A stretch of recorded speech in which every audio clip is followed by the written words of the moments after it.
Esta noite eu tive um sonho, sonhei que tinha morrido, e lá na porta do céu fui muito bem recebido. Um show estava marcado com um artista conhecido. Quando entrei no camarim, fiquei muito comovido. Encontrei tantos artistas, trovadores repentistas, gaúchos regionalistas que há tempo havia morrido. Todos estavam sentados, esperando a grande hora para iniciar o espetáculo para Cristo e Nossa Senhora. A casa estava lotada, com muita gente de fora. O animador do show, vocês vão lembrar agora, o grande J. Bronquinha, defensor de gente minha.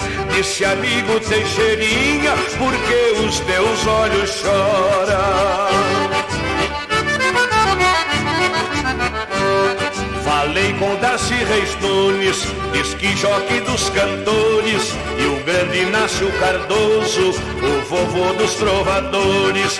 Trovou com o Paulo Costa, fizeram chorar as flores.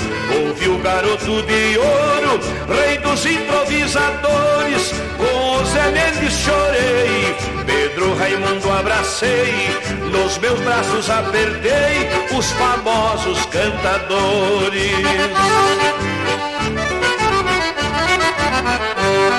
O caboclinho do circo, junto de todos dali, perguntaram pela Mary, o Roberto e os dois Darcy, pelo Tereco e o Gildo, Dimas Costa e o Delavi, o Xará e o Ioseca e outros cantores daqui.